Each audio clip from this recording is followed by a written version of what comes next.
அனைவருக்கும் வணக்கம். நல்லதே பேசும் ஊடகத்திற்கு உங்களை வரவேற்று மகிழ்வது நான் உங்கள் மதி. ராமனுடனான சூர்பனகியின் காதலின் தொடக்கமும் முடிவும். இந்த கதையை பற்றி தான் இன்னைக்கு பார்க்க போகிறோம். வாங்க கதைக்குள்ளே போகலாம்.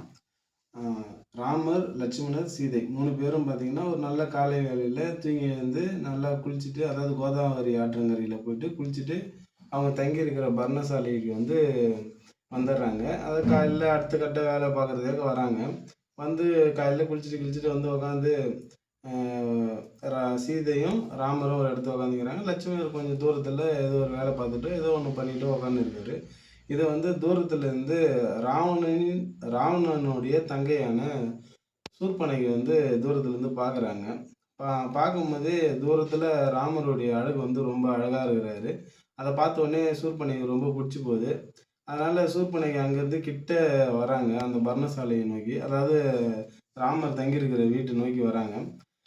பார்த்தீங்கன்னா ராமரை கிட்ட எட்டேருந்து பார்க்கும்போது ரொம்ப பிடிச்சிது. கிட்ட பார்க்கும்போது இன்னும் அழகாக தெரிகிறாரு. ரொம்ப காமவாயப்பட்டு பார்க்குறாங்க. பார்த்த உடனே மெய் மறந்து, அதாவது மன்மதனை பார்க்குற போல் மெய் மறந்து பார்க்குறாங்க. ராமரை பார்த்த உடனே சூர்பனகை பிடிச்சி போய் சூர்பனகை பேச ஆரம்பிக்கிறாங்க ராமர்கிட்ட. இது போல் நான் ராவணன் என்ற ஒரு அரக்கனுடைய தங்கை. நான் இதுமாரி தண்டகாரண்யத்தில் இருக்கிறேன்.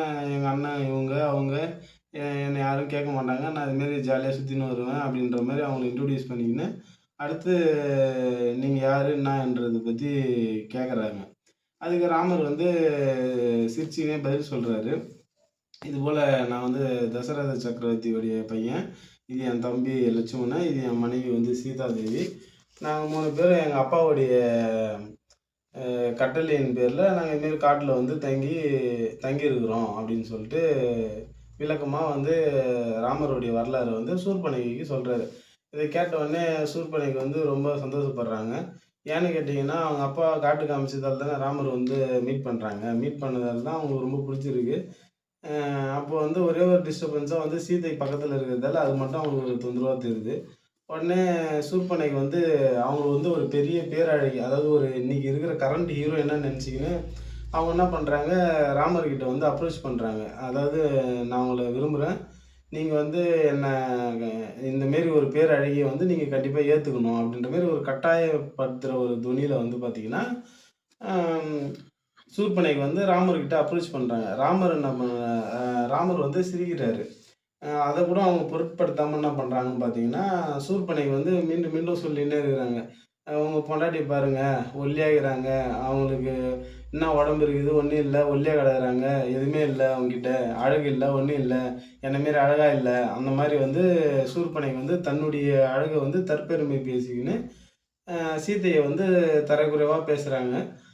பேசிட்டு பார்த்தீங்கன்னா, இதுமாரி என்னை கட்டிக்கோ, நான் எல்லா விதமான தோற்றங்களையும் எடுக்கக்கூடிய வல்லமை பெற்றவ, யாரையும் என்னை ஜெயிக்க முடியாது, நான் ரொம்ப அழகாகவும் மாறுவேன், அதனால் என்னை கல்யாணம் பண்ணிக்கணும், நம்ம 2 பேரும் காடு மலை போன்ற எல்லா இடத்துலையும் போய் சந்தோஷமாக வாழலாம் அப்படின்ற மாரி அப்ரோச் பண்ணுறாங்க ராமர்கிட்ட.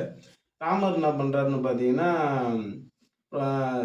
சூர்பனகிட்ட நேரடியாக பதில் சொல்கிறாரு. இல்லைம்மா, நான் எனக்கு ஆல்ரெடி கல்யாணம் ஆயிடுச்சு, நான் ஆல்ரெடி உங்ககிட்ட சொல்லியிருக்கேன், இவங்க என் மனைவி சீதாதேவின்னு சொல்லிட்டு, நான் என் மனைவி மேலே ரொம்ப அன்பு வச்சுக்கிறேம்மா, அன்பு செலுத்துகிறேன்.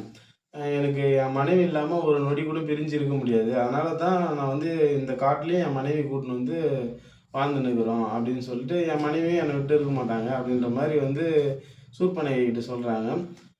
ராமர் பார்த்தீங்கன்னா, இதுமாரி விலக்கிட்டு எனக்கு கல்யாணம் ஆகிடுச்சு, தேவையில்லாமல் எதுக்கு நம்மளுக்குள்ள இது, நீ பார்த்தீங்கன்னா அது ராமர் பார்த்தீங்கன்னா அவர் ஒரு கிண்டல் பண்ணுறாரு.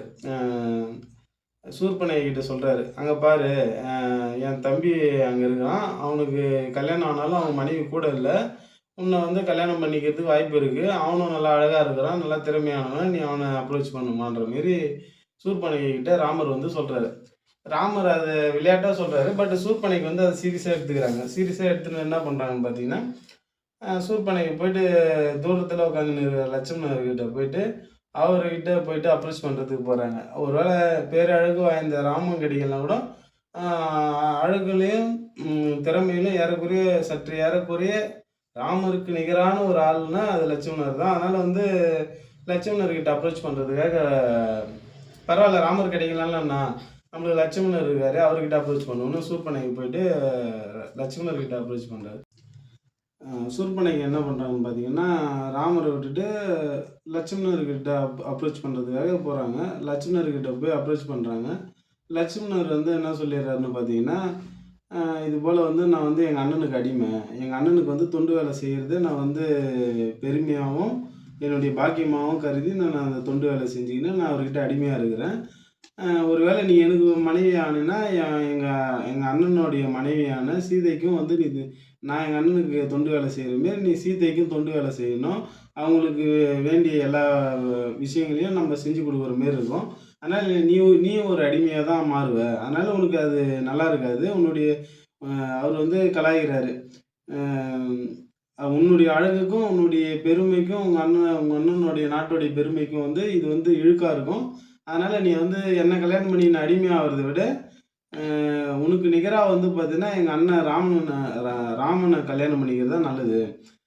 அவர் வந்து சீதையை விலைக்கு வச்சுட்டு கூட உன்னை கல்யாணம் பண்ணிக்கலாம் அப்படின்னு சொல்லிட்டு கலாய்க்கிறாரு. இதையும் உண்மைன்னு நினச்சிக்கிட்ட சூர்பனகை என்ன பண்ணுறாங்கன்னு பார்த்தீங்கன்னா திரும்ப ரொம்ப ஏற்கனவே வேறு இவர் வந்து நீங்கள் ரொம்ப அழகாகிறீங்க அதுவாகிறீங்க இதுவாகிறீங்கன்னு சொல்லிட்டு லட்சுமணர் வேறு ஏற்றி விட்டார்ல. அந்த நினைப்போடு என்ன பண்ணுறாங்க ராமர்கிட்ட போகிறாங்க. ராமர்கிட்ட போய் அப்ரோச் பண்ணுறாங்க. இது போல் வந்து சீதையை வந்து விலைக்கு வச்சுருங்க. நம்ம வந்து கல்யாணம் பண்ணின்னு நம்ம சந்தோஷமாக இருக்கலாம் திரும்ப சொல்கிறாங்க. அதுக்கு வந்து ராமர் பார்த்தீங்கன்னா இவகிட்ட இதுக்கப்புறம் பேச்சே வச்சுக்கூடாது. ரொம்ப கொடுமையான ஒரு பொண்ணாக இருக்கிறா. ஆண்களை தேடி இதுமாரி அலைஞ்சு கிடக்குறா. அதனால் இவகிட்ட வந்து இதுக்கப்புறம் பேச்சே வச்சுக்கூடாதுன்னு அவர் அமைதியாக இருக்கிறாரு. இதுமாரி அமைதியாக இருக்கிறத பார்த்து சூர்பனகை திரும்ப அவங்களே பேச ஆரம்பிக்கிறாங்க. சூர்பனகை என்ன சொல்கிறாங்கன்னு பார்த்தீங்கன்னா இந்த இந்த சீதை இருக்கிறதால தானே நீ வந்து என்ன கண்டுக்க மாட்ற, இவளை நான் சாப்பிட்டுறேன் அப்படின்னு சொல்லிக்கினே வந்து என்ன பண்ணுறாங்க சீதையை பிடிச்சி கொடுமைப்படுத்துறதுக்காக போகிறாங்க. அந்த டைம் வந்து ராமர் ரொம்ப ரொம்ப கடுப்பாகி கோபம் அடைஞ்சிடறாரு. கோபமாகிட்டு என்ன பண்ணுறாரு தம்பியை கூப்பிட்றாரு. தம்பி இந்த பாவியை வந்து உறுப்புகளை வந்து அறுத்து தெருத்தி விடு அப்படின்ற மாரி கட்டளையிட்டுறாரு லட்சுமணனுக்கு. கட்டளையிட்ட உடனே என்ன பண்ணுறாரு லட்சுமணன் என்ன பண்ணுறாரு ராமருடைய கட்டளை ஏற்றுக்கணும் உடனே வந்து என்ன பண்ணுறாருன்னு பார்த்தீங்கன்னா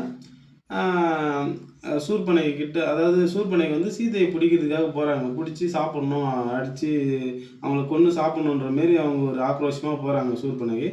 அதை தடுக்கிறதுக்காக லட்சுமணன் வந்து ஓடி வர்றாரு. ஓடி வரும்போது ஒரு கத்தி எடுத்துனே வர்றாரு.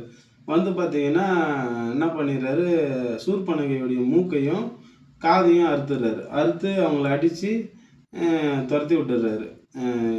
இதோட பார்த்தீங்கன்னா சூர்பனகை வந்து ராமருக்கும் சூர்பனகைக்கும் உண்டான அந்த சூர்பனகையால் ஏற்பட்ட அந்த காதல் வந்து இதோட முடிச்சுக்கின்னு அடித்து துரத்திடுறாரு லட்சுமணர் வந்து.